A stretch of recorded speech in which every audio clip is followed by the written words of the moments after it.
Hello everybody, today I'm going to do a quick recording to talk about the differences in some of the words which I'll be referring to by taxonomical differences in the first assignment.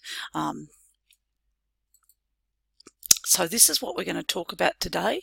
So we're going to talk about what is the assignment about. Well, what we're really doing in this assignment is asking you to evaluate or appraise or critique a piece of research. And I think it's a really important assignment for students to do because it has both a formative and summative component. So I'm not sure if people know those words particularly, but formative means it's often used where it's a lower stakes assignment or something like that, but in this case and through the session or through the teaching period if it's used in a school.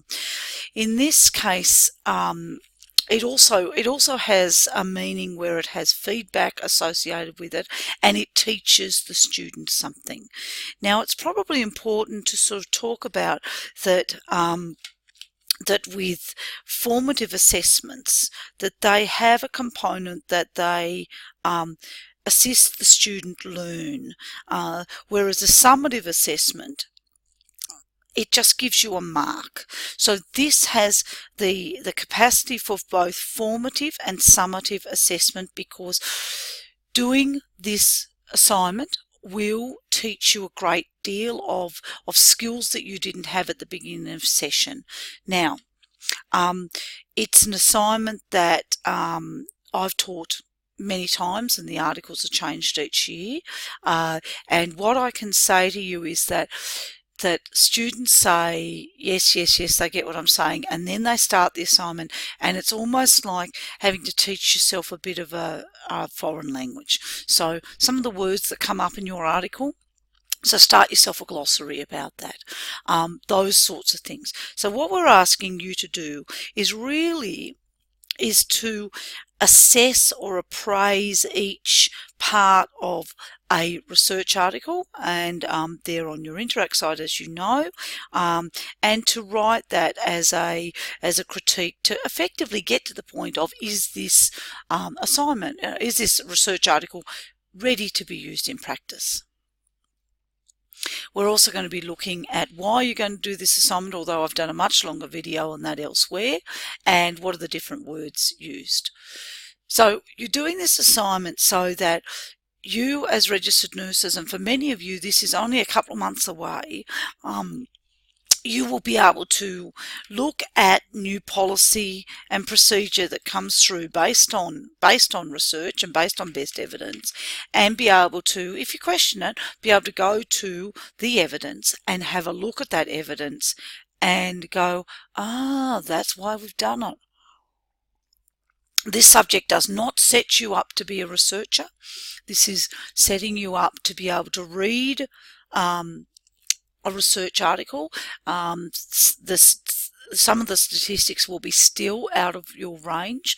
We only teach descriptive statistics here, not interpretive, because we understand that for many students they're not going to go into a path of research. So we don't teach interpretive statistics, but understanding basic statistics is useful anyway.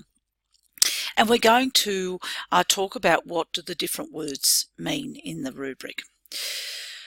Now, many of you will not know that that our rubrics are based on something called Bloom's Taxonomy. Now, Bloom's Taxonomy has been around for a while. There was a new Bloom's that came out, new Bloom's, some years ago, and this is effectively the new Bloom's. So, and it talks about the levels of, I guess, in difficulty, if you like, in thinking. Now, in new Bloom's, we've gone from having evaluate as the top level to having create as the top level, and that's a useful thing in a range of areas. It may not make a huge difference in nursing, but it's useful in other areas. So in first year, you might be asked to, say in your BMS exam you're asked to recall facts and remember. So this is down here in this remember and recall. So memorize, repeat, state, duplicate, define. And then as you go on, number 2 is understand, classify, describe, discuss, explain. And that's first and into second year. Then you'll be asked to, for the rest of second and third year, you're going to be asked to undertake the first 2 levels. And then second year, you'll be applying. You might be doing this a little bit in the end of first year as well, or even in the beginning of first year, but apply at a basic level we'll be asking you to do. So apply is the idea of implementing or using, say, a framework or something like that, and to get you to link if you like, different bits of information. So you might be asked to use a particular nursing care plan or something like that to a case study, and that would be applying. Okay, and many of you will have done that in your course. Then we get to analyse, and analyse you would have be further down the track, and what we're looking for there is the idea of differentiation. So there is some analysis, there is analysis in this assignment without a shadow of a doubt, and we'll talk a little bit about that in a minute. And there is you're comparing and you're contrasting and you're examining. But these words, if you can see this in here, these say the same. I've got another picture to show you in a minute that's a bit clearer that you'll be able to see. And evaluate. And so appraise, argue, defend, judge, select, support, value, critique, weigh. That is where this assignment sits as a third year second session assignment for if you're a full-time student undertaking full-time study and normal progression.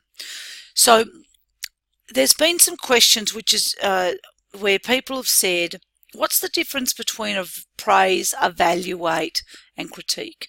And as you can see here, from a taxonomical point of view, there is no difference. Okay, I want to stress that evaluate, appraise and critique all sit together. I want to show you this one. This is quite a nice little rows that you'll find around, and these are all Creative Commons, as you could well understand. So these, if you look here, this is consider, critique, recommend, summarize, appraise and evaluates there as well. So what these talk about is that higher order thinking that you need to do to be able to not just analyze but go, well, evaluate is about a judgment position.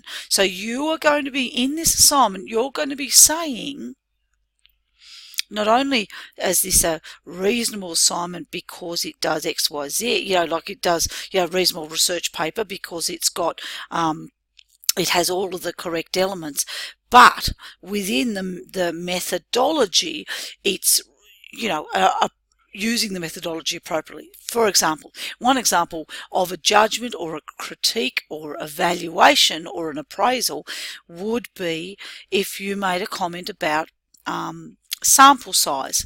So you might be doing one of the qualitative articles and you might say something to the tune of the sample size has 15 people in it, and this is appropriate for the methodology and is congruent with the philosophy underlying the methodology. Then you would supply a reference that would support that, and that would get you a good mark in that section. If you were to make a comment where it says, for example, there are only 10 participants in this study, so it mustn't be a very good study and is not generalizable. That comment would suggest that your reading has not been as broad and you have not elicited the difference between qualitative and quantitative methodologies in the way in which the research unfolds, if you like. And those two comments, if we have a look here at this slide, which is the first row of your first criteria of your rubric, would get the difference between perhaps a pass and certainly either a distinction or a high distinction. Okay, so remember, if we go back and have a look at Bloom's, analyze is here and evaluate is here. We don't expect you to get to create, which is what you'd be doing if you created research yourself. So let me go in here again. So as you can see, evaluate and analyze, highest order. Analyze and discuss comes down to this lower, this sort of apply in here and down here. Okay, so then we've got describe and explain is that lower level again. Okay, so what we're getting here, you can see the difference, and so it's confusing for students, because one of the things I think that we probably need to talk to you more about is taxonomy. It doesn't mean much for your future career, but it means something for your 3 years or your 6 years here, depending on whether you're full-time or part-time. So the devil is in the detail, if you like, and that these words in italics are the operational verbs that make a difference, and they explain the difference between where you are sitting and why you are sitting there. You'll see them again here. Oh, whoops, they've fallen onto the next. I'm sorry, that's the formatting's not particularly good when I pulled it out of Interact. So you can see again, this is so we're expecting you to critically analyze or appraise. So here we're asking you a lower level. So we'll come back to Bloom's. Critically analyze. So to really think about, but where we understand that your capacity to evaluate may be, it's a new skill, so some of you are not going to be able to achieve the high distinction. So the pass level is analyze, and analyze and discuss is a credit, and there's not a much difference here, as you can see. So describes and discusses, analyzes and discusses here. So, and that is about the sort of commentary that you put in about your analysis. So what does this mean? And then the evaluation is really being sure enough to make a judgment about the particular piece of work. So I hope this has been helpful for you. I know students have asked this question this year, which they have not done any other year, which is interesting. I will put this up as soon as I can, and hope that there are, questions answered through this video. If you've got more questions, pop them up on the forum, and I'm always happy to make another video for you. All right, I'll see you later. Bye.